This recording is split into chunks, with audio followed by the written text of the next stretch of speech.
me semble que dans les vœux de Bodhisattva, il est dit qu'il faut fuir les êtres difficiles. Donc je voulais savoir s'il s'agit de la même chose, ou si le contexte est complètement différent, ou si c'est moi qui n'ai pas compris le truc.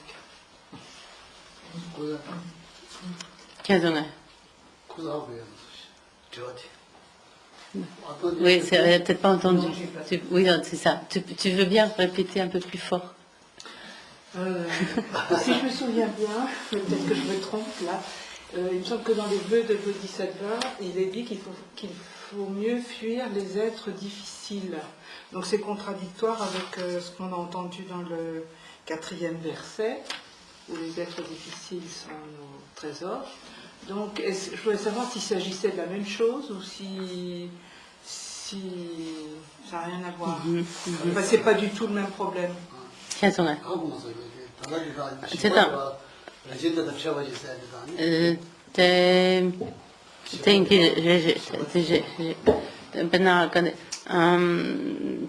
Chansem dompa ki ta niechu na ngire ta nature ta na mi chulam dukcha tende ina te tsotan to chobo chena digi mare chobo ma chena chobo che chugi mare kaise na yan te ani kabdila te tsotan to kaga chena yagi kaga chegores mi nesa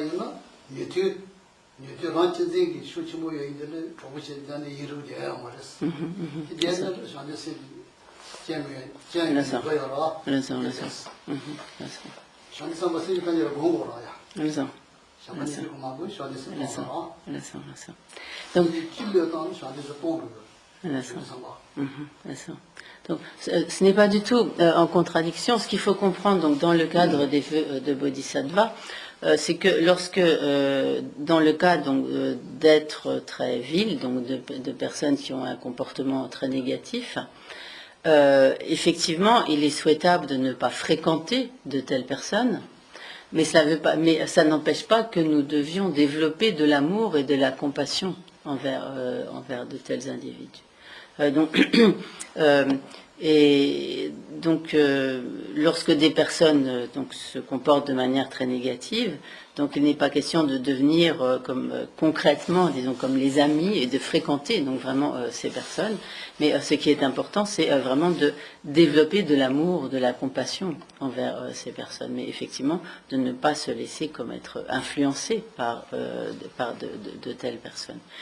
Et donc de manière générale, il est important de ne pas se laisser influencer. Et lorsque l'on s'engage sur la voie donc, des bodhisattvas, quand on essaye donc, de développer toutes les qualités de la voie des bodhisattvas, il est important de ne pas fréquenter, disons, comme assidûment des personnes qui pourraient faire régresser notre pratique de l'esprit d'éveil. Et à ce propos notamment, il est dit que dans le cas, par exemple, d'individus qui seraient des pratiquants du petit véhicule, mais qui auraient une sorte de très fort attachement à eux-mêmes, une forme d'égoïsme important, il n'est pas approprié pour un bodhisattva de fréquenter assidûment de telles personnes, car cela pourrait faire régresser, faire se dégrader leur développement de l'esprit d'éveil.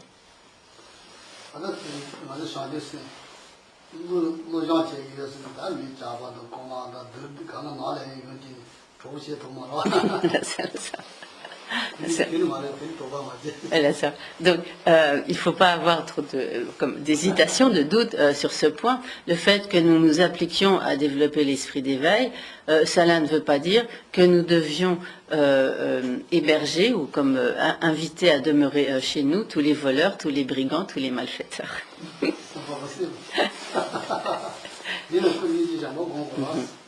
Néanmoins, il est important de développer l'amour et la compassion envers de tels individus.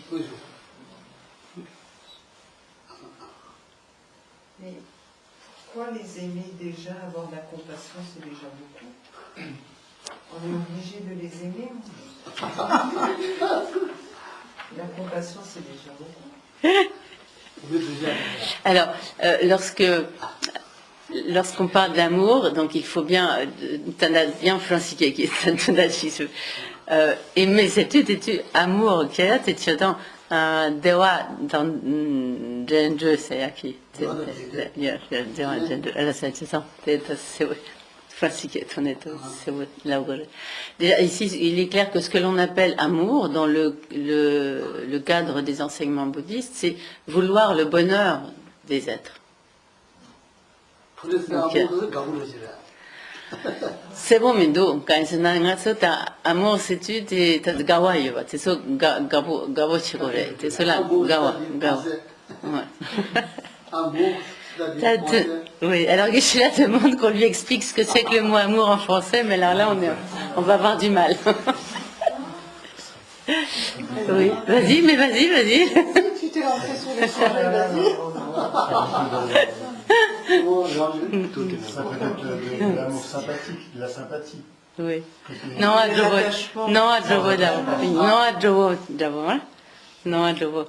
On peut dire sympathique.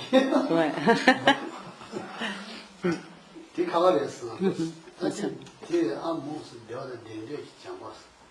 Bien de dire qui amour, c'est bien Bien sûr. Donc, il faudrait préciser, pour éviter tout équivoque, l'amour qui fait que l'on souhaite le bonheur des autres. Comme ça, il n'y a pas d'ambiguïté. Mais c'est vrai que le mot amour en français est très très ambigu dans ces diverses utilisations. Ouais. C'est dans Francis qui est quand même amour dans deux chats et sokraga chez Yatos Kravodo. Bien sûr. Léger, tu attends, léger, gabotier. Gabotier, c'est aimer, c'est grave, c'est chassis, aimer. Amour, aimer, même chose. Oui. C'est ça, tu vois, léger. Aimer, c'est chassis. Amour, c'est un ming. Léger.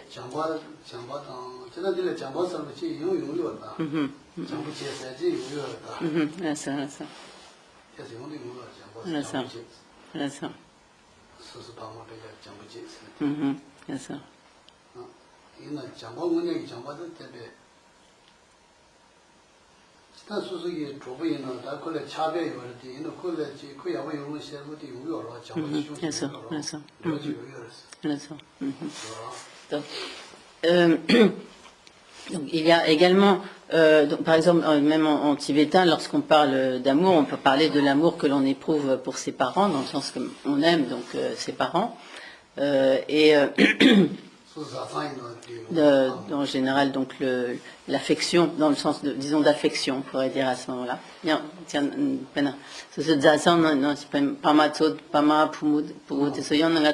Affection, c'est que j'ai tout. Par exemple, dans les relations de couple, il y a souvent, bien sûr une grande part de désir-attachement, mais il y a aussi souvent donc un certain amour au sens disons du dharma, où cet attachement peut aussi aller avec le souhait du bonheur de l'autre. Ça arrive ensemble. C'est ça, oui.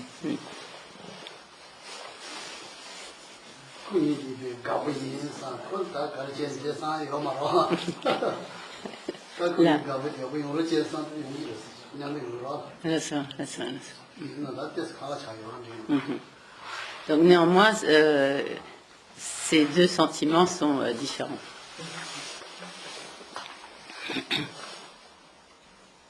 C'est bon.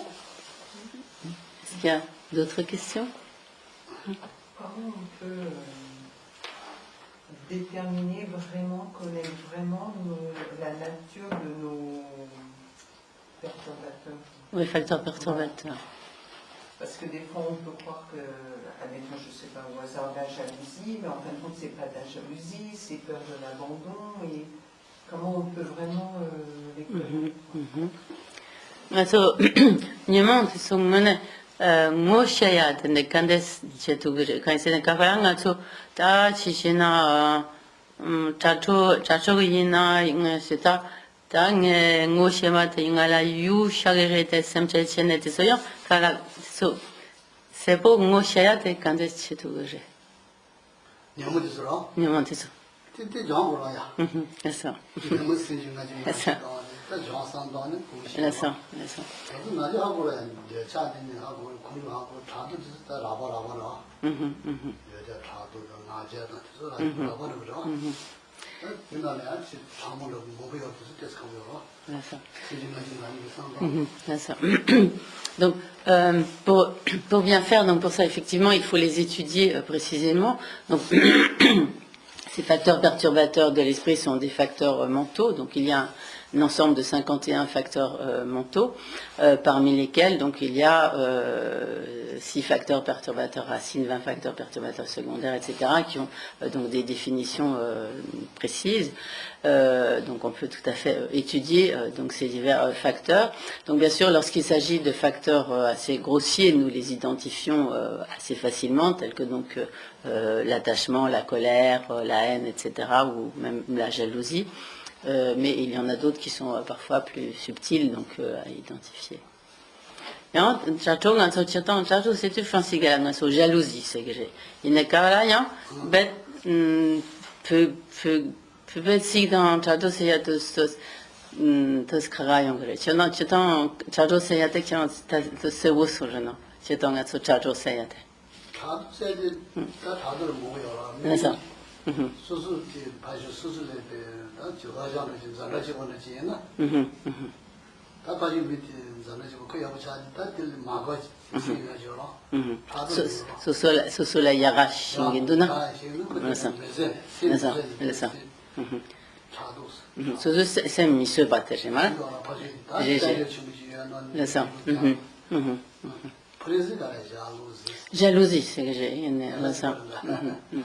Il n'est qu'à la souffrance, c'est que la jalousie, c'est ya kagala bête, tout temps, bête chigwamare. Donc, dans le cas de la jalousie, donc du coup, j'ai demandé à Geshe-la de définir justement, parce que on a souvent un problème de terminologie et justement de traduction à cause de. Donc, dans le contexte tibétain, les termes sont définis très précisément, ce qui n'est pas toujours le cas de notre vocabulaire. Donc on essaye de trouver des équivalents, mais qui parfois en français sont approximatifs.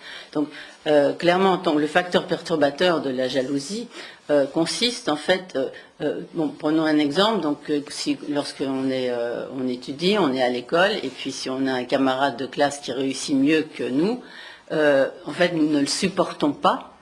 Nous ne supportons pas qu'ils réussissent mieux que nous. Et en fait, cette jalousie consiste en fait à ne pas supporter ce qu'a l'autre, alors que ce soit au niveau de qualité, au niveau donc de connaissance, ou au niveau de physique, etc., de possession. Donc c'est vraiment un facteur qui fait que l'on ne supporte pas ce qu'a l'autre.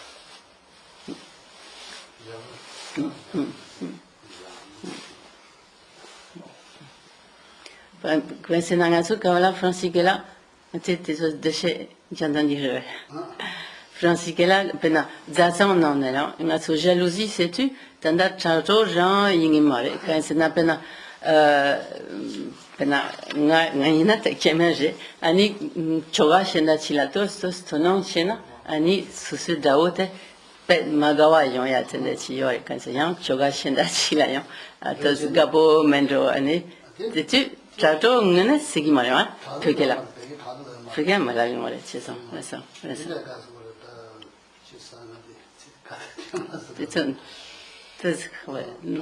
de charge ma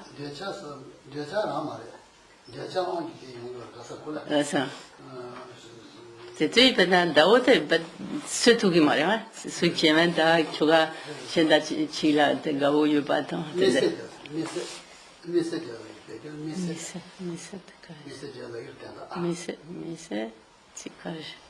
Donc j'expliquais justement un exemple où ce que nous appelons jalousie n'est pas le terme tibétain qu'on traduit habituellement par jalousie, qui en tibétain est tarto, la jalousie dans un couple, par exemple, ne correspond pas du tout à la définition de la jalousie en tibétain. Le fait de, par exemple, si la femme, dans un couple, la femme s'intéresse à un autre homme, etc., que nous allons dire le mari est jaloux, mais en réalité, ce n'est pas de la jalousie au sens donc de la définition du terme tibétain. Ce serait quoi? Alors, justement, j'ai pas compris le terme que.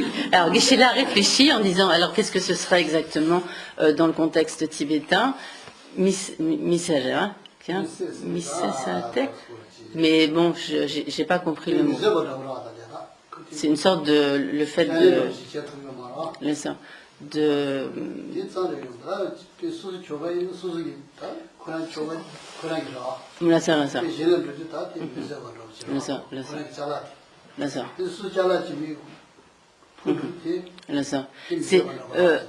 peut-être on peut dire par une sorte de possessivité, en fait, c'est ça, voilà. Oui, mais c'est différent. J'ai dit à Geshe-la, peut-être c'est plus de l'attachement, non, c'est pas exactement ça, c'est lié à l'attachement, mais c'est une sorte de, je pense qu'on pourrait dire, de possessivité. Quelque chose comme ça. Voilà, c'est ça. Oui, c'est ça. Oui, c'est ça. Oui. Voilà. Effectivement, c'est l'idée de ne pas supporter, mais par justement sentiment de possessivité. Ouais.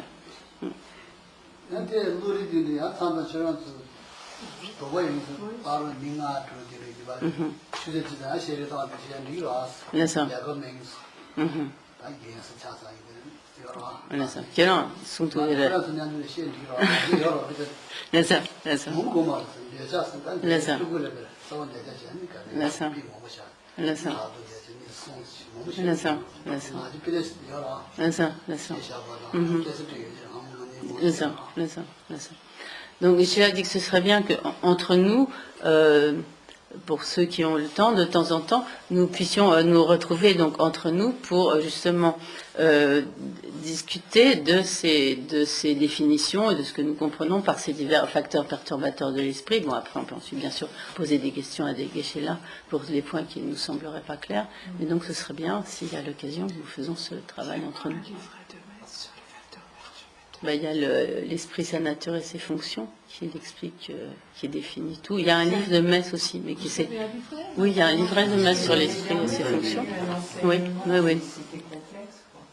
Oui, Geshe-la a donné un enseignement là-dessus. Il n'y a pas de livret, effectivement. Je sais pas si encore, mais c'est vrai qu'à Metz, je pense que vous avez un livret sur les facteurs perturbateurs. Je ne sais pas si on en a encore, mais si certains sont intéressés, on peut en commander.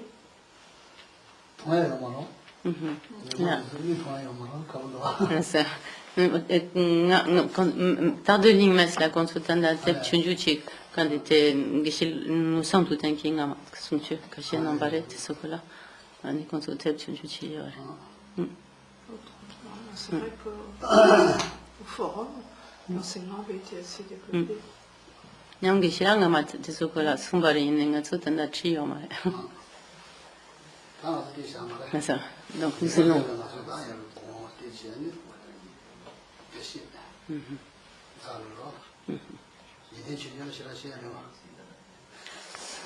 Tout son aïe voilà. T'as pas dit tant tu guettes, si tu es young, voilà, tu sais.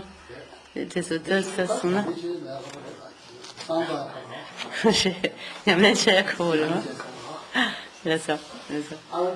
Donc nous allons nous arrêter. Oui, pardon. Juste une question par rapport à, je ne sais plus c'est quel verset, le 4 ou le 5, où on dit qu'on offre la victoire à l'autre et qu'on prend sur soi la défaite. Et que, si j'ai bien compris, ça signifie que quand quelqu'un nous calomnie ou nous accuse de toutes sortes de choses, etc., ça signifie que en fait, on fait une dédicace de notre pratique de la patience à cette personne en particulier, c'est ça? C'est quelque chose comme ça ou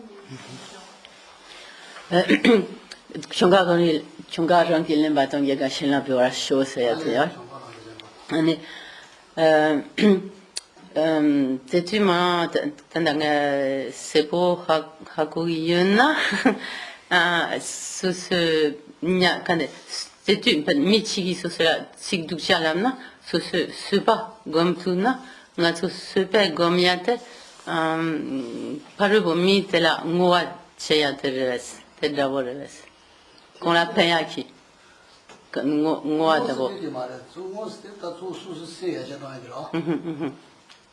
Zeba gombale, zeba goza yidili gombo zakos, doji yidili gombo. Ya jeta idres. Ma jene jira, ringe zeba gombale, gombo kuya zeba da diam sandan diya. Donc, principalement, ce qui est signifié ici, c'est donc de faire progresser son esprit par la pratique de la patience. Bien sûr, ce qui n'exclut pas, si l'on le souhaite, de dédier également les mérites que l'on accumule par cette pratique de la patience, mais le but à ce moment-là, c'est principalement de faire progresser son esprit par la pratique de la patience. Et du coup, en quoi l'autre est-il victorieux dans cette... T'es-tu En quoi on lui offre la victoire? C'est ça que je crois. En fait, c'est bien lui offrir la victoire. Qu'est-ce que ça signifie exactement? Anitendaina shela ya piwa sayate tunda kareje skandes pigje. Zeba bir de das. Tende sule bir siduja jilan. Siduja de pa len do ma te bache. Tende de kulu ma sa bache. Tende je dra. C'est ça. Sikilan, sur sikilan. Siduja jilan kele pa len ta da ste no. Dada dada chai ora pa ju de kesan de ma ra jina jidina. Ta pa ju de siduja de pa len ma de pa ju de ko jega ra ba lo ro anya ka. Elle est ça. jaga se de danda chula ni jaga ke de ke ma C'est ça. pa ju siduja de pa len ma de je ne pa ju de ko na to se le ro. Ko tu de res. C'est ça. Elle est De ma do chai ma ra. carrément. Ra sa do chai de ke ma res. C'est ça. So de ro so pa ju de si su le de len ta ta ma de ba che. C'est ça, c'est ça. Su pa ngul le pa ro ta sir chi le de at se na yo ra. Chula chi da no se pa pa da ya se de de cha. Si yo ne ba yo ra. C'est ça, c'est ça. Je len ma de ko ji ko to ba ra da. C'est ça. C'est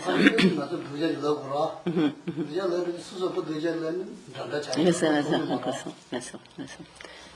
Donc par exemple, si quelqu'un nous insulte et que donc au lieu de pratiquer la patience, nous retournons une même insulte, à ce moment-là, donc il n'y a ni défaite ni victoire ni d'un côté. Il y a une sorte d'équivalent. En réalité, la défaite est pour nous à ce moment-là, mais disons que du point de vue du monde, les deux interlocuteurs vont se trouver à équivalence. Donc une insulte contre une autre insulte. Mais donc du point de vue du dharma, si lorsqu'une personne nous insulte, par exemple qu'on nous traite de chien, donc pardon. Si, je suis d'abord pour prendre l'exemple du monde, disons, si l'on nous traite de chien et qu'en retour nous traitons l'autre de porc, par exemple, donc du point de vue des conventions du monde, nous serons à égalité, en quelque sorte. Mais du point de vue du dharma, si la personne donc nous insulte et que nous ne répondons pas à l'insulte, cette personne peut se considérer comme victorieuse dans la mesure où on n'a pas répondu donc à son insulte. Donc, en quelque sorte, on lui laisse, de ce point de vue-là, on lui laisse la victoire. Là, c'est ça.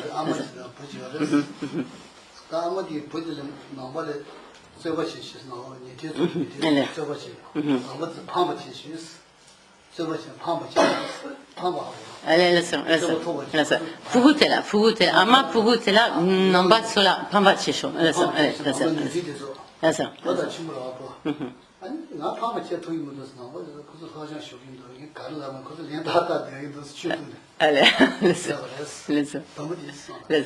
Alors, donc il y a longtemps, donc en Inde, il y avait là. Donc, en Inde, donc il y avait donc une famille d'hindous et la mère avait dit à son fils va débattre avec les bouddhistes, là, avec les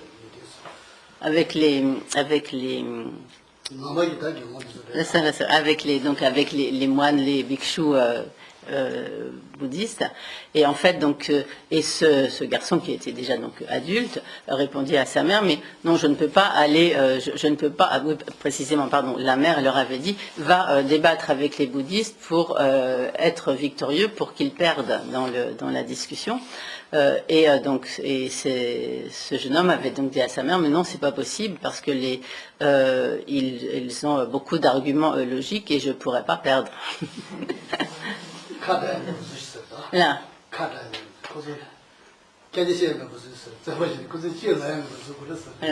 Parce que finalement, c'est moi qu'ils feront taire en quelque sorte. C'est à moi qu'ils vont pour parler familial. Une maman comme clouer le bec, quelque chose comme ça. Bien sûr. Bien sûr.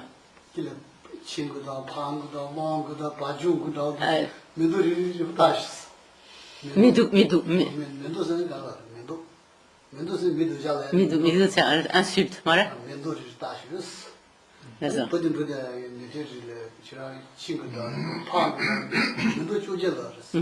Chogi, allez.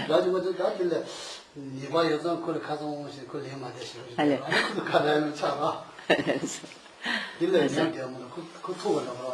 T'es soudard, j'en barre. Allez, laisse-en.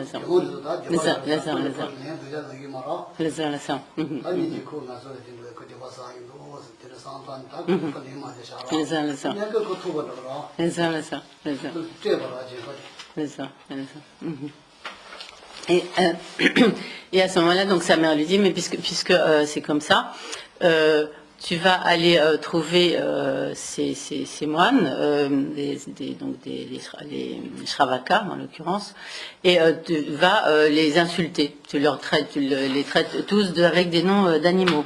Donc c'est ce que fit cet homme. Donc il adressa à 18 bhikshus des insultes en les traitant de toutes sortes de noms d'animaux, de chiens, d'éléphants, de tout ce qu'on peut imaginer. Voilà. Disant à l'un, vous avez une tête de chien, à un autre, vous avez une tête d'éléphant, vous avez une tête de ceci, de cela, etc. Donc, et en fait, aucun de ces moines n'a répondu aux insultes. Et donc, de ce point de vue, donc ce jeune homme pouvait se considérer comme victorieux. Mais c'est une histoire du point de vue mondain. Voilà, oui. Mais c'était, pardon. Moi, c'était une année, t'as dit qui, quand t'as dessus, voilà.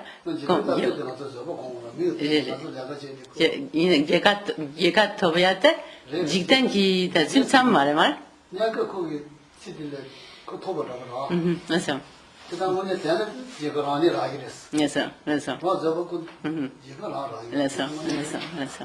Donc, effectivement, on peut dire du point de vue mondain qu'il pouvait se considérer comme victorieux, mais en réalité, ceux qui sont victorieux, ce sont ceux qui pratiquent la patience. Vous l'aurez compris.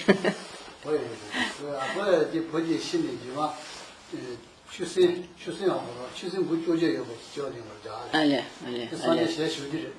là ça.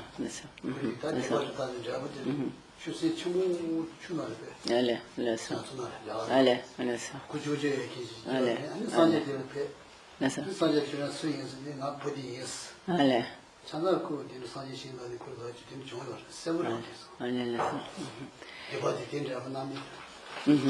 Et donc ceci s'était passé à l'époque du Bouddha, et donc lorsque ce jeune homme plus tard donc est mort, et il a pris naissance comme un monstre marin à 18 têtes. Et donc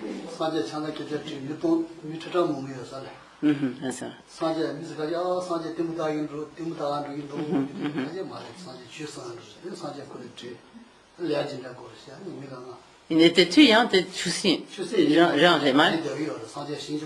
Léger.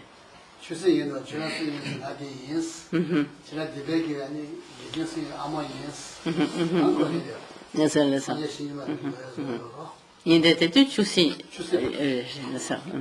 Et donc, ultérieurement, donc, ce monstre marin se trouva donc en présence du Bouddha et par les bénédictions du Bouddha. Donc, le Bouddha lui adressa la parole, s'adressa à lui en demandant donc qui es-tu, etc.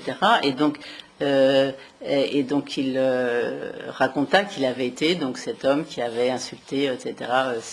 Tous ces bhikshus. Et donc sur la base de cela, donc le Bouddha donna donc un enseignement. Alors, Michel, comment on peut comprendre, alors prendre sur soi la défaite? Comment on peut comprendre? Oui. Oui. Ani chonga rangi lembata yang te kandes kogore. Chonga rangi lemba. Lazo.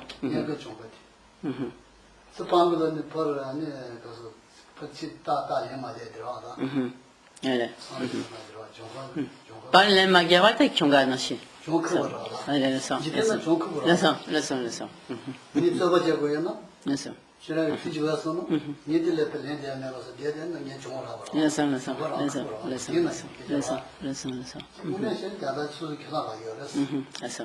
Donc ici, il faut comprendre donc que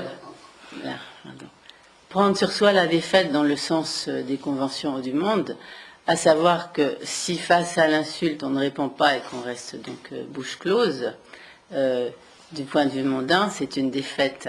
Mais bien sûr, du point de vue du dharma, dans la mesure où on n'a pas répondu aux insultes, au contraire, c'est une victoire. Donc, par exemple, si nous sommes en train de débattre d'un sujet avec quelqu'un, et si à un moment nous n'avons plus rien à répondre, c'est que, en quelque sorte, nous avons perdu dans ce débat. Donc, nous sommes perdus. Donc, c'est un peu la même chose. Mais donc, c'est voilà. Donc c'est la même chose ici. Donc c'est comme si donc nous n'avons rien à dire. Donc c'est que nous avons perdu, mais en réalité nous n'avons pas perdu. Nous avons perdu seulement du point de vue des conventions du monde, mais pas du dharma. Une dernière question par rapport justement à cette histoire d'insulte.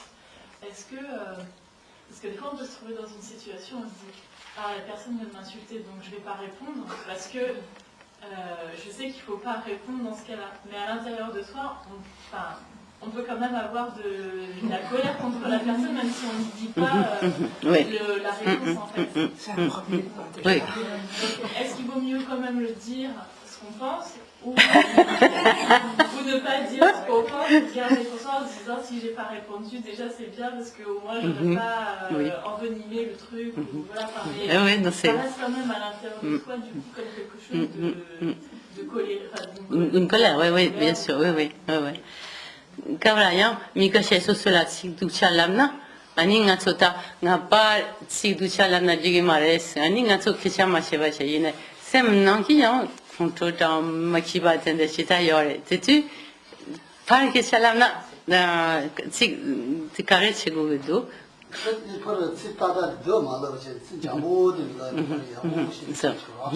Yes, so young some control on that thing, Jambo Lazuna.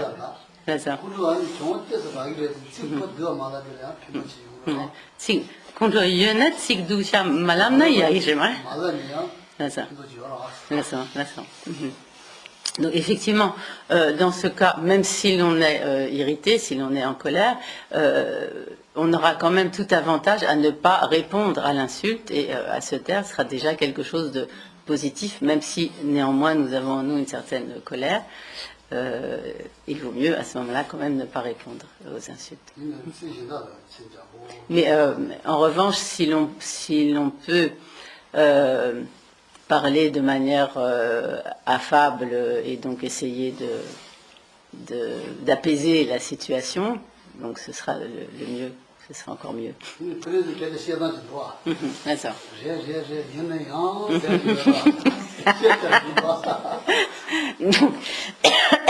Nous avons tout à fait des manières de dire les choses en français, comme nous disons souvent « Oui, bien sûr, vous avez raison, mais... » etc.